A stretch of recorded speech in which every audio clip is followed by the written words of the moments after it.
claramente la intención de nuestra serie de mensajes es que podamos nosotros iniciar este año, como dice el título, caminando con el Espíritu Santo, ¿cierto? Cultivando una espiritualidad profunda. Y para que tengamos una espiritualidad profunda, sabemos que debemos y necesitamos pasar por desafíos. Dicen que esta frase es de varios autores, ahí hay varios autores que adjudican esa frase, pero es una verdad que podemos todos reconocer. Un mar tranquilo no prepara o no hace un marinero habilidoso. Un mar tranquilo no hace un marinero habilidoso. Sabemos que estar bajo presión es necesario. Nosotros, para nuestra formación en distintas áreas, tenemos que someternos muchas veces a pruebas, a tensiones, a presiones, y todo ese proceso también nos va formando, nos va fortaleciendo, ¿cierto? Y la presión, y sobre todo la presión cuando estamos siendo formados, forjados, va a revelar quién nosotros realmente somos.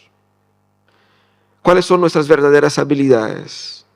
Uno sabe que un piloto de carrera es realmente un gran piloto cuando él está a 300 kilómetros por hora, si viene una curva. No cuando está a 20, porque a 20 también manejo yo, ¿cierto? La habilidad se manifiesta en los momentos de mayor presión, pero también va a revelar la calidad de nuestro carácter.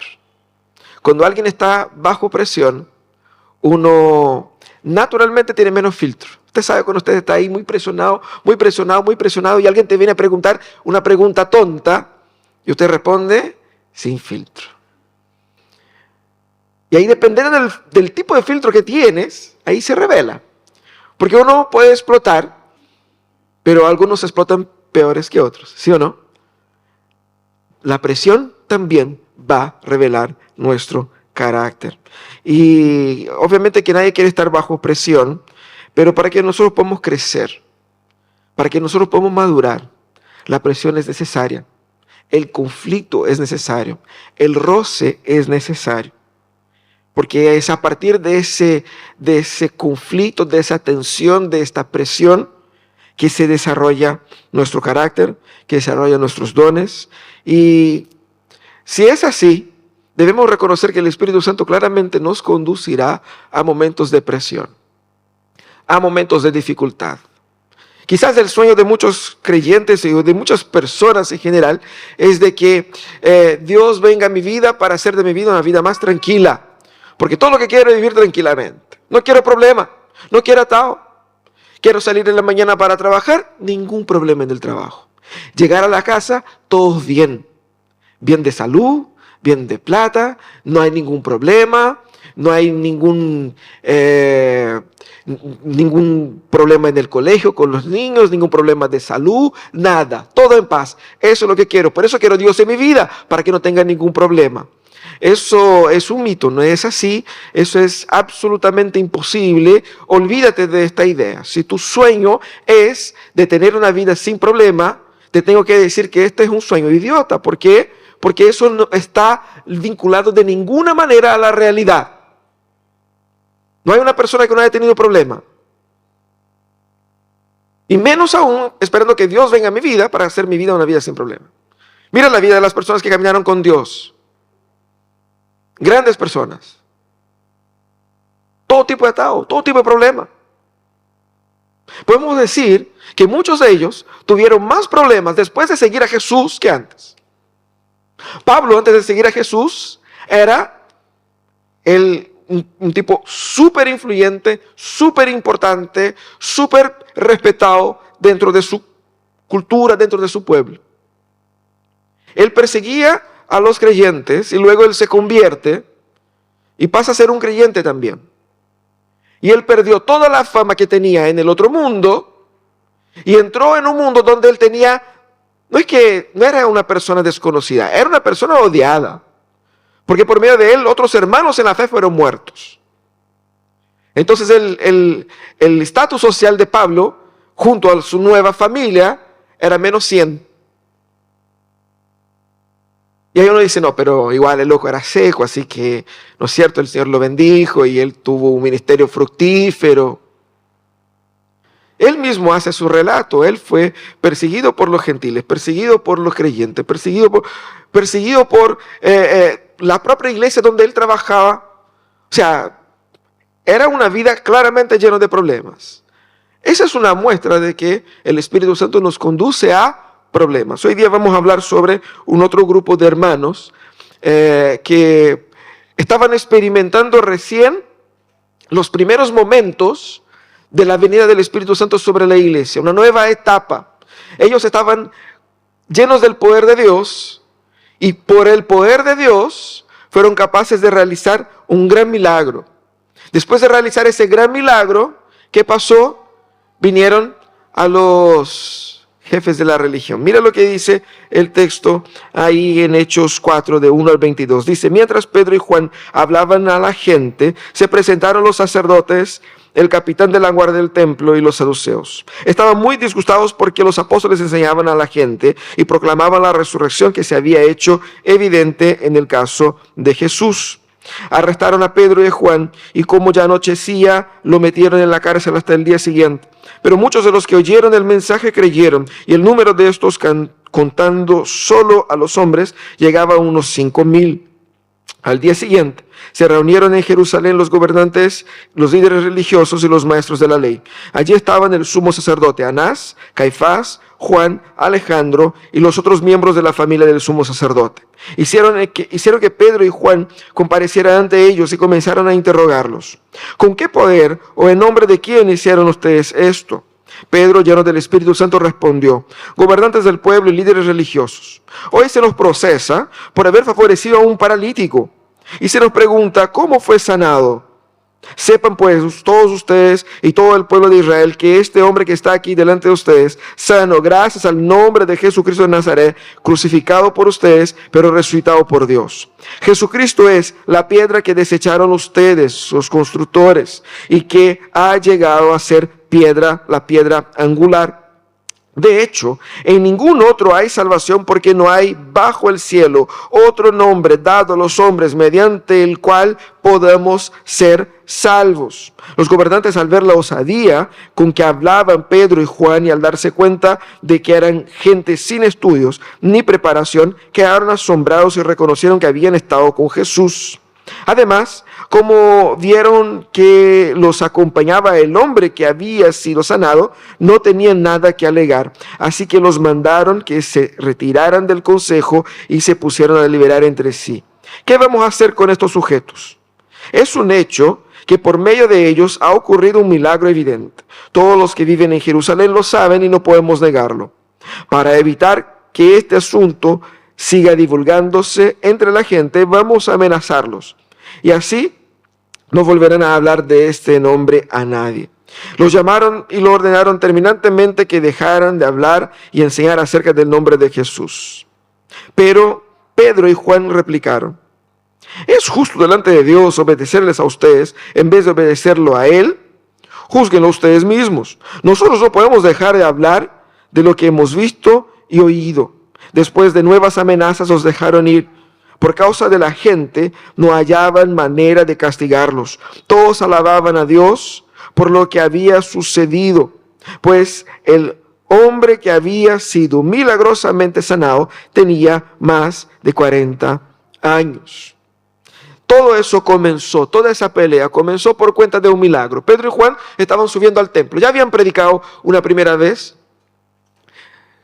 Miles de personas se habían convertido y ellos estaban volviendo al templo, donde obviamente iban a predicar nuevamente. En la entrada había un paralítico, como ustedes pueden ver, 40 años paralítico. Y él estaba ahí postrado pidiendo limosna. En aquella época los paralíticos, obviamente por su condición, por no poder trabajar, normalmente todos los paralíticos pobres eran personas que vivían de la generosidad de los ajenos.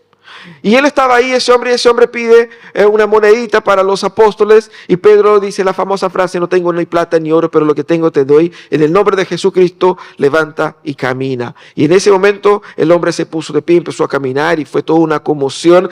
Pedro empezó a predicar y más 4.000 personas se convirtieron. Fantástico. Pero sabemos que no era cosa de tardarse mucho tiempo para que los líderes de la religión se pudiesen ahí incomodar con todo eso y decir, a ver, vamos a poner orden en eso, vamos a ver qué es lo que está pasando acá, porque ellos estaban perdiendo el control de la gente. Y aquí tenemos a Lucas relatando ese primer encuentro de los apóstoles con los líderes judíos, que recuerden, a menos de 2 meses habían crucificado a Jesús en esa misma ciudad. Entonces todo estaba ahí como hirviendo, todo estaba muy en carne viva. Y ellos estaban experimentando algo fantástico. Quizás alguien podría decir, bueno, con la venida del Espíritu Santo, los apóstoles llenos del poder de Dios, y ahora, ¿qué puede salir mal? ¿Cierto? Ahora estaban incluso sanando gente, haciendo milagros como Jesús hacía. El poder de Jesús está acá. Y la lógica es, si Dios está con nosotros, nos va a bendecir. Luego, no tendremos problema. Pero el Señor los bendijo, los llenó del Espíritu, y lo primero que tuvieron fue un problema. Para mostrar cómo el Espíritu Santo nos conduce al conflicto y cómo Él espera que nosotros aprendamos desde los conflictos en los cuales Él nos pone. Quizás es contraintuitivo pensar que Dios nos pone en problemas intencionalmente, más allá de nuestros pecados, porque nosotros nos metemos por nuestro propio empeño en problemas, ¿sí o no? Nos metemos facilísimamente, así como que nos lanzamos. Pero aun cuando nosotros nos portamos, entre comillas, bien, aun cuando buscamos a Dios y cuando queremos más de Dios y queremos ser más santos y queremos servir al Señor, el Señor igual nos pone en problemas. Y uno dice, ¿por qué? Bueno, hay muchas razones, pero el punto no es el por qué. El punto es cómo aprendo con eso, cómo debo vivirlo. Primeramente, tenemos que entender que el conflicto es inevitable. Si tú quieres caminar con Dios, si tú quieres conocer a Dios, si tú quieres vivir para Dios, con Dios, que el Espíritu Santo llene su vida, entienda, Él te va a poner en problemas. Y era cuestión de tiempo que los líderes religiosos fueran a confrontar a los apóstoles. ¿Por qué? Porque esos líderes religiosos estaban divididos en 2 grupos. Un grupo, el mencionado acá, el grupo de los saduceos, que era un partido político de aquellos que componían los sacerdotes. Los sacerdotes controlaban el templo. Y ellos controlaban el templo, incluso tenían una guardia del templo que se menciona ahí, y tenían ellos un control político porque era un gobierno bajo el gobierno de Roma, y ellos tenían una autoridad que daba el gobierno para que ellos manejaran todo eso. Eso claramente involucraba plata, influencia, poder y todo lo demás. Y más, esos saduceos, ellos tenían la prerrogativa de la enseñanza. Ellos eran los maestros del pueblo. Ellos eran los líderes de la iglesia, los presbíteros ahí, ¿cierto? Entonces, si de repente alguien viene aquí predicando cualquier cosa, el consistorio va a decir, oye, compadre, vamos a conversar. Eso fue lo que pasó. Y la predicación de Cristo, la predicación de Pedro, era una acusación directa a ellos. Porque, ¿qué es lo que Pedro predicaba? Lo que él dijo acá. Él predicaba a Cristo. ¿Qué Cristo? El Cristo que ustedes crucificaron. Y ese que ustedes crucificaron es el Mesías. Lo que significaba para ellos una vergüenza absurda. ¿Por qué? Todos los judíos estaban esperando el Mesías. Cuando el Mesías vino, no solamente no lo reconocieron, no solamente no creyeron en él, aquellos que eran los líderes, los sabios, los teólogos, no solamente no creyeron en él, como lo crucificaron. ¿De qué sirve entonces ese grupo de gente como teólogo que no pudo ver lo más obvio? Y ese tipo de acusación era una acusación que iba en la herida de todos estos hombres llenos de orgullo. Y claramente el problema iba a llegar más temprano que tarde, de hecho, ¿no es cierto? Y ellos sabían que, más que nada, porque ellos eran políticos también. Ellos sabían que estaban perdiendo poder político con la gente. Porque mientras Pedro hablaba, y sabemos que el hablamiento puede haber, ¿no es cierto?, apoyadores y detractores, qué sé yo, pero no había un hecho todavía tan significativo como ese milagro. ¿Por qué? Mientras son palabras, palabras pueden ser rebatidas. Alguien puede decir mentira, eso no pasó. Punto. Y ahí generar ahí opinión tuya, opinión mía. Pero había un hombre que por 40 años estaba ahí postrado. Todos conocían a él. Era de conocimiento público. Todos sabían quién era él. Porque él vivía ahí 40 años pidiendo limosna. Y cuando ese hombre es sanado de una forma absurda, ellos no tenían cómo controlar esa narrativa. Y estaban entonces en problemas. Por eso llaman ahí a Pedro y a Juan. Fíjate que algo bueno como el milagro provocó mayor presión sobre ellos. Algo que era bonito, que era una confirmación de que ellos eran los personajes que estaban efectivamente encarnando Cristo ahora en el mundo, porque el poder de Jesús estaba en ellos. Algo bueno, algo deseoso estaba generando problemas. Fíjate que el milagro abre una narrativa potente, porque para la mentalidad del judío de aquella época, solo puede realizarse milagros quien tiene el poder de Dios. El haber realizado ese milagro hizo para el judío promedio entender que hay dos discursos acá. ¿De qué lado está Dios? Los discípulos hicieron ese milagro, pero los saduceos no tenían nada de que sustentar su tesis de que Dios estaba del lado de ellos, más allá de la historia y de la tradición. Y es por eso que ellos se asustaron y llamaron a los apóstoles ahí. ¿Por qué? Porque en la mentalidad de la gente, Dios se está revelando ante todos que lo que ellos dicen es verdad. ¿Por qué? Por causa del milagro. Por eso que la pregunta que ellos hacen no es con relación a la prédica, sino que ¿en nombre de quién ustedes hicieron ese milagro?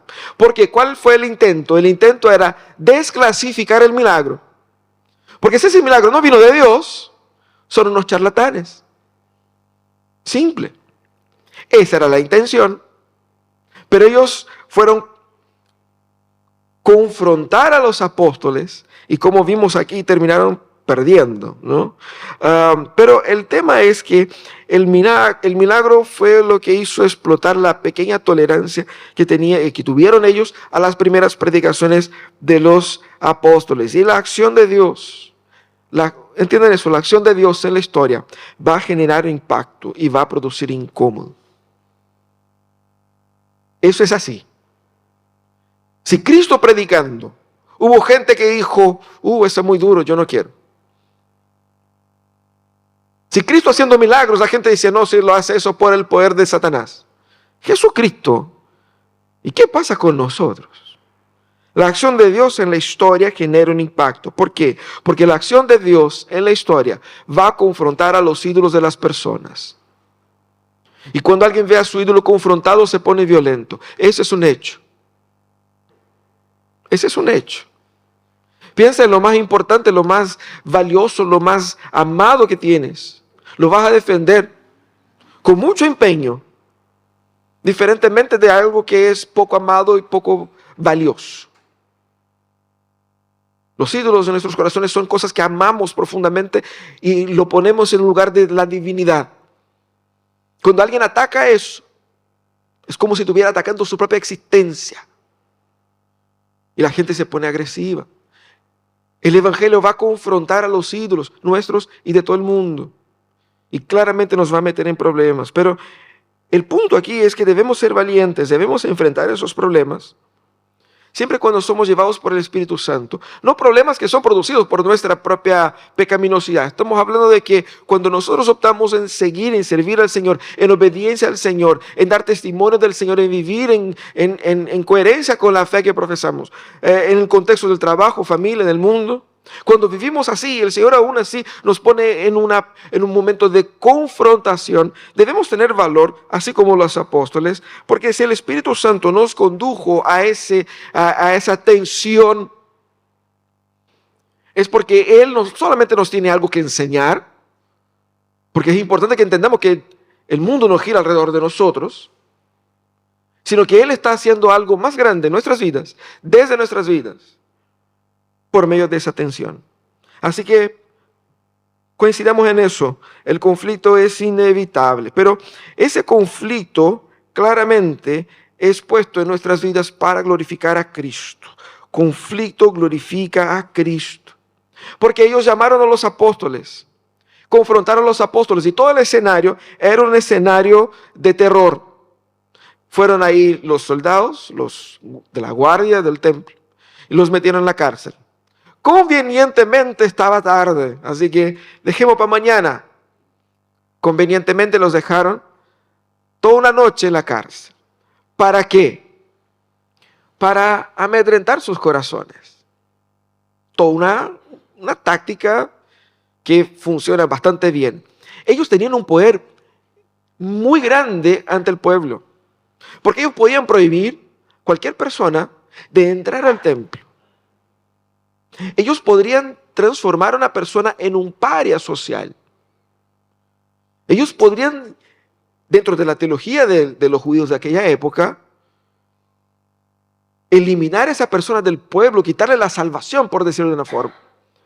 En la mentalidad de ellos, ese era el poder que tenían ellos. Además, era un poder que estaba asociado al poder militar, porque ustedes saben que fue por medio de ellos que ellos lograron el apoyo de los romanos para la crucifixión de Jesús, porque ellos podían hacer un montón de cosas menos matar. Para matar tenía que tener la intervención de Roma, pero ellos tenían relaciones muy cercanas ahí con ellos. Eran tipos profundamente políticos. Y más encima había un aspecto interesante aquí en ese conflicto, es que ese grupo de los saduceos era diferente del grupo de los fariseos, que eran los dos partidos políticos en la época. Eran tres en realidad. Los esenios también eran los radicales, ¿no es cierto?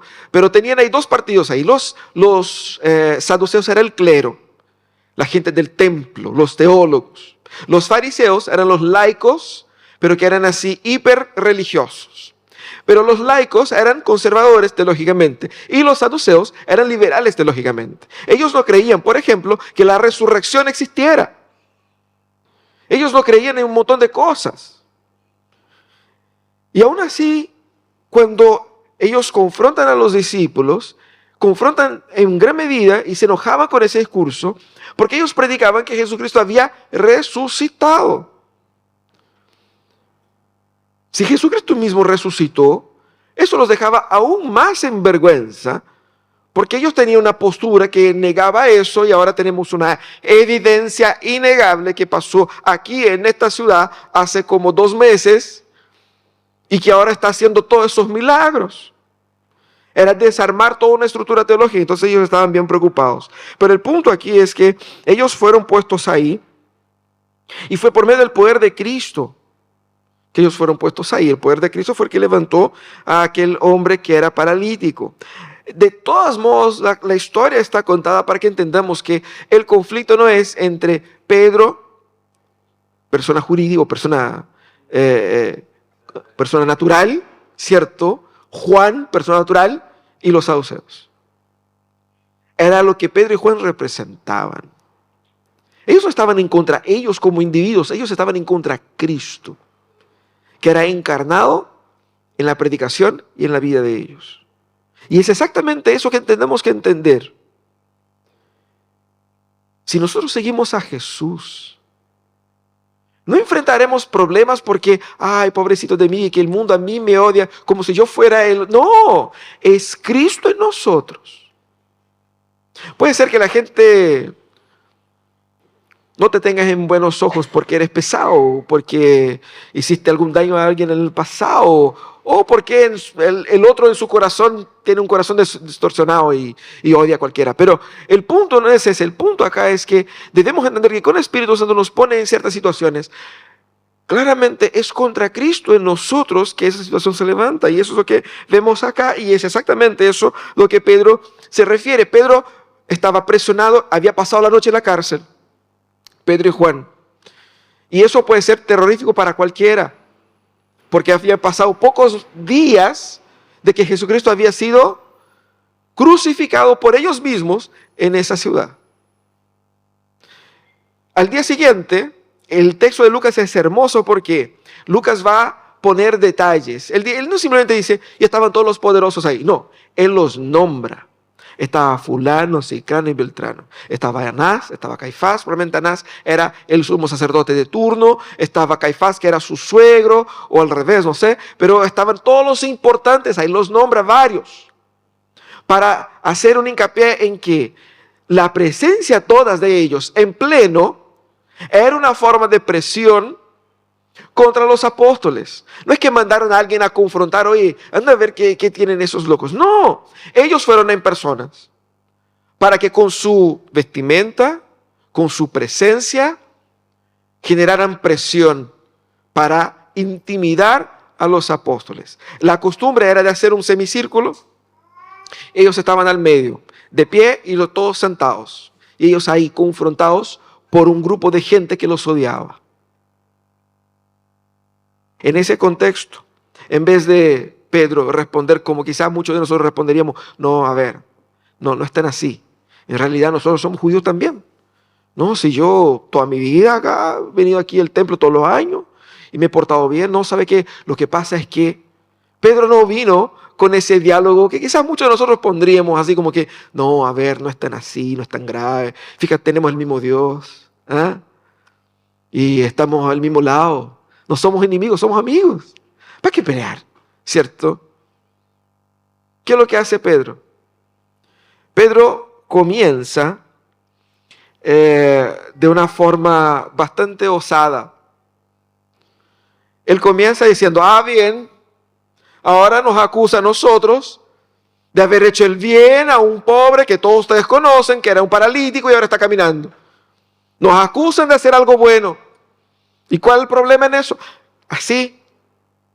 Pero no quedó ahí. Él dijo, pero para que ustedes sepan y entiendan en nombre de quién o en qué autoridad hicimos eso. Ese hombre se levantó por el nombre y en el poder de Jesús de Nazaret. Este a quien ustedes crucificaron, pero que Dios levantó de los muertos. Él pone Cristo. No se trata de Pedro, no se trata de Juan, es Cristo. Pero al poner Cristo al centro, Él hace con que la opresión que ellos vivían sirviera para que Cristo fuera más glorificado, porque lo que ellos estaban predicando a plenos pulmones allá afuera, Él se los dijo en sus caras, ahí. Y Cristo fue glorificado frente a ellos. Y más, lo que es interesante es que Pedro va más allá en la crítica a esos hombres, porque dice, la piedra que ustedes, los constructores, rechazaron. Citando el Salmo 118, 22. Si usted tiene Biblia, si usted puede abrir el Salmo 118, 22, usted va a ver que es parecido, pero no es igual. ¿Qué dice el Salmo 118, versículo 22? Vamos a ver aquí, dame unos segunditos. Versículo 22 dice, la piedra que desecharon los constructores ha llegado a ser la piedra angular. Pero ¿qué dijo Pedro acá? La piedra que ustedes, los constructores, rechazaron. Él toma el texto del Antiguo Testamento e aplica de una forma contraria a lo que los teólogos de la época aplicaban. Porque como los teólogos de la época, los saduceos, los líderes leían esto. Las piedras, aquí versículo 22, la piedra que desecharon los constructores ha llegado a ser la piedra angular. Ellos identificaban que los constructores no eran ellos, porque ellos no iban a rechazar al Señor. Ellos eran los rechazados. Pero lo que dice el Espíritu Santo por medio de Pedro es que mira, ustedes están en el lado contrario de la historia. Porque la piedra angular, ¿y por qué piedra angular? Nosotros tenemos un templo que está así en formato cuadrado, pero imagínense los arcos que se formaban en la arquitectura de aquellas épocas. Los construían con piedras y había una piedra especial que daba el calce para los dos lados de la estructura, haciendo con que la estructura quedase parada. Era la piedra más importante de toda la construcción, porque tenía que tener un formato específico, tenía que tener un calce perfecto. Y él estaba diciendo aquí que, imaginen ustedes los constructores que están construyendo algo y botan algo que es el esencial para la construcción. Es hacer con que el dueño de la casa se desespere. Dice, ¿cómo botaste esa? Si es la pieza más importante. Y eso es lo que Pedro está diciendo acá. Ustedes están profundamente equivocados en su teología. Ustedes rechazaron a Cristo. Pero la piedra que ustedes rechazaron, Dios la transformó en la piedra angular, la más importante. Cristo fue glorificado por medio del conflicto acá. Y esos conflictos glorifican a Cristo, mostrando que esa es no solamente la misión de Dios, sino que la nuestra también. Y eso es importante entender por qué. Porque si la misión del Espíritu es glorificar a Cristo y no hacer de nuestras vidas acomodadas, entonces nosotros tenemos que caminar por caminos donde Cristo sea más glorificado y no necesariamente yo sea más bendecido. Esa es nuestra misión. Si esa es la misión del Espíritu, esa también es nuestra misión. Y por eso, para que Cristo sea más glorificado, es que Dios te dio las cosas que tienes. Es que Dios te puso en los lugares donde estás. Es porque Dios te dio los dones de los cuales disfrutas, para que Él sea más glorificado por medio de los bienes que tienes, por medio de la familia que forma, por medio del trabajo que desarrollas. Lo que Dios te ha dado y lo que Dios te ha quitado es para la gloria de Cristo. Porque nosotros somos intensamente insatisfechos. Si tenemos hijos es porque tenemos muchos hijos, si no tenemos es porque no tenemos. Si tenemos trabajo es porque, ay, me carga ese trabajo, si no tenemos trabajo, ay, Señor, no tengo trabajo. Si tengo un auto es porque está muy viejo, si ando a pata quiero un auto. Si estoy casado reclamo de mi marido, mi esposa. Si estoy soltero, ay, Señor, no tengo esposa. Somos insatisfechos. Porque pensamos que todo eso es simplemente para nuestro bien y que nuestra misión en el mundo es ser feliz. No, nuestra misión en el mundo es que Cristo sea más glorificado. Y para que Cristo sea más glorificado en tu vida, Él te ha dado y te ha quitado cosas, Él te ha dado y te ha quitado bienes. Y es por eso que Dios nos conduce a momentos de conflicto, de tensión, de presión, de dificultad, para que Él sea más glorificado. Y eso es lo que hace Pedro acá. Cuando hay confrontación a Cristo en nosotros, Él es más glorificado. Pero no solamente eso, el conflicto nos hace crecer como discípulos de Jesús. Porque estaba ahí Pedro, Juan, hablando a todos esos hombres que eran hombres viejos de teología, de templo, de importancia. Cuando hablamos de teología estamos hablando que esos caballeros, para llegar al punto donde ellos estaban, ellos literalmente tenían que memorizar todo el Antiguo Testamento. Al punto de que cuando Pedro cita Salmo 118, 22, ellos sabían, no tenía versículo en ese entonces, pero ellos sabían exactamente qué texto era. Y ellos sabían que en el texto no estaba la palabra ustedes, los constructores. Ellos sabían. ¿Por qué? Porque estos hombres estaban desde la edad de los 9, 10 años de edad, dedicados exclusivamente a estudiar las Escrituras, a memorizarlas, a conocerlas. Eran teólogos profesionales, doctores. Pero Pedro y Juan eran pescadores. En vez de estudiar la Biblia y la teología, ellos pescaban con su padre. Eran hombres comunes, Quizás alguien va a leer el texto y tener la impresión que eran ignorantes. No eran ignorantes.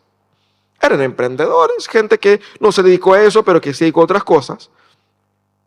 Pero que claramente no tenían el estudio, la formación, no pasó por el seminario, no hizo un magíster, no estudió un doctorado, y claramente no tenían ahí el manejo. Pero cuando vieron ahí la exposición, tanto la autoridad con la que decían, como el contenido, el fundamento, todo eso demuestra una habilidad que ellos en el papel no tenían.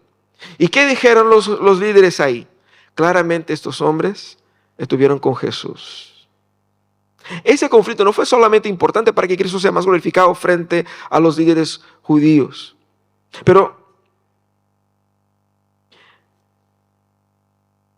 era esencialmente importante para el proceso en el que Pedro y Juan estaban, en la consolidación de su liderazgo frente a la nueva iglesia. Porque el conflicto iba a haber sí o sí. Cristo iba a ser perseguido sí o sí, eso se sabía. Pero había un tema importante ahí. Estaba en consolidación la estructura y liderazgo de la iglesia.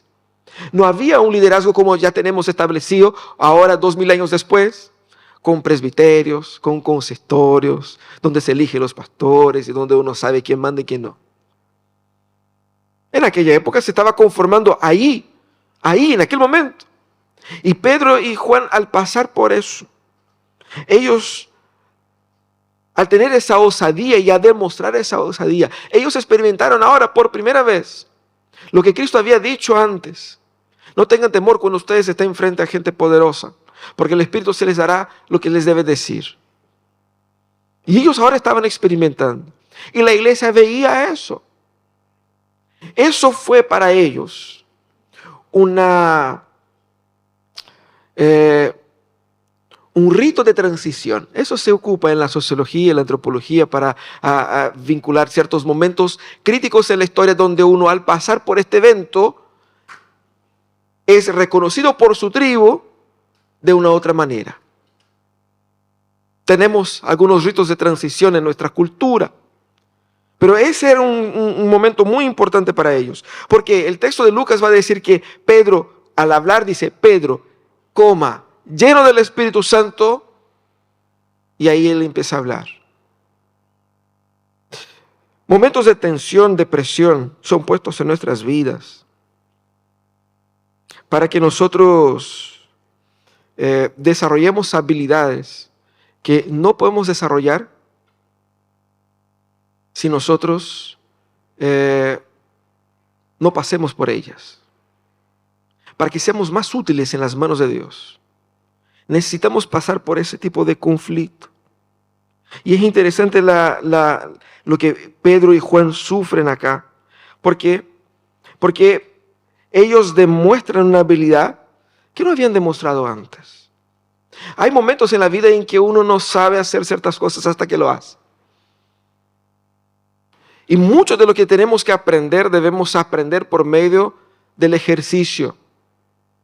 ¿Cómo ellos aprenderían a ser resilientes y a tener buenas respuestas ante la opresión si ellos no son oprimidos nunca? Fíjense ustedes que una de las bendiciones del Espíritu Santo en nuestras vidas es proveer a nosotros de paciencia. ¿Paciencia para qué? ¿Para qué se necesita paciencia? Exactamente para estas circunstancias que nos quitan la paciencia, que nos agotan. Nosotros somos llamados a tener amor en un mundo que no sabe amar. Somos llamados a tener comunidad en una sociedad profundamente individualista. Somos llamados a confiar en el Señor cuando confiamos solamente en nosotros y nuestro dinero. Por lo tanto, para que nosotros podamos aprender cosas que Dios quiere que aprendamos, Él nos meterá en las mismas circunstancias donde esas habilidades sean necesarias. Y al pasar por la prueba, podemos nosotros mirar a nuestro propio corazón y ver que Dios me ha transformado. Un elemento muy importante de la historia del pueblo de Israel fue el encuentro de Jacob con Jesús. Usted no sabe, pero Jesús peleó mano a mano con Jacob. No el Jesús encarnado, pero el Cristo ahí antes preencarnado. Una pelea física, toda la noche, dura. Después de ese evento traumático, es que Jacob efectivamente abrazó la misión de Dios para su vida. Fue tan así que Dios le cambia el nombre. Jacob, que significa engañador, pasó a llamarse Israel, príncipe de Dios. Por eso se llama el pueblo de Israel. Y interesante, uno se pregunta, ¿por qué no se llama pueblo de Abraham? Que era el padre de todos, que el que comenzó todo. ¿Por qué tiene que salir con el nieto y uno de los nietos? Porque habían otros también. Y Dios escogió a Jacob. Pero para que Jacob fuera lo que Dios quería que él fuera, él tenía que pasar por la prueba. En ese caso era una prueba muy complicada porque era luchar físicamente contra Dios mismo. Pero dejemos eso para otro sermón. El punto es, conflictos como estos son necesarios para que tú crezcas. ¿Para crecer para qué? Crecer para hacer lo que Dios quiere hacer con tu vida. Y ese es nuestro desafío cuando hablamos de caminar con el Espíritu Santo. Porque la pregunta es, ¿caminar para qué? ¿Qué gano con esto? Caminar con el Espíritu Santo hoy día es experimentar en pequeñas dosis lo que es la mismísima salvación. Lo que es estar con Dios. Porque salvación no es simplemente no ir al infierno, no. Salvación es estar con Dios. Y Dios nos ha dado la oportunidad de comenzar a estar con Él ahora. De estar con Él en nuestras cosas, en nuestra vida, en nuestra rutina. Por lo tanto, debemos abandonar esa idea de que debemos seguir a Jesús para tener una buena vida. Y entender que si somos llamados para estar con Él, Él nos guiará para los caminos que Él nos lleve. Caminar con el Espíritu Santo no es poner el Espíritu Santo en el asiento del pasajero y llevarlo como un llaverito hacia donde vaya yo.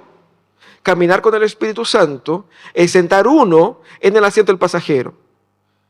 Y ahí el que maneja hacia donde quiere. Eso es Dios. Por lo tanto, nosotros debemos cultivar un cristianismo que sea más valiente. Que entienda que hay problemas, enfrentaremos dificultades y conflictos por ser cristianos. Comenzando con nuestro propio corazón. Pero yo tengo que ser valiente porque para esas pruebas es que Dios me puso ahí. Para esas luchas es que Dios me puso ahí. Y Dios me capacitará a las luchas a las que Él me conduzca. Ahora, debemos de pensar menos en cómo estar cómodos y pensar más en de qué manera hago con que mi existencia, mi vida sea útil para Dios. Porque si todo lo que te preocupa es cómo tener una vida, cómo realizar tus sueños, cómo tener una vida más tranquila, cómo pasarla bien, es una serie de pensamientos que son aquellos que hacen con que alguien sea inútil para la humanidad. Entienda, hay un plan acá en marcha, hecho por Dios, y somos llamados a ser parte de este plan. La pregunta es, ¿cómo puedo ser útil para Dios? ¿Cómo puedo hacer con que mi familia no tenga la finalidad única de hacerme sentir realizado, sino con que mi familia cumpla los propósitos de Dios para ella y sea útil para Dios? ¿Cómo puedo hacer con que mi trabajo no tenga simplemente el propósito de poner unas luquitas en mi cuenta al fin del mes, pero que tenga el propósito de ser útil para un plan que yo desconozco en amplitud, pero un plan que está en marcha? ¿Cómo puedo hacer con que mi relación, mi matrimonio, cómo puedo hacer con que mi vida familiar, cómo puedo hacer con que mi vida comunitaria, mi iglesia sea útil para Dios? Si eso es lo que queremos, ser útiles en las manos de Dios, debemos caminar con el Espíritu Santo hacia donde Él nos lleve, y Él nos llevará a problemas. Amén. Cierra tus ojos, vamos a orar.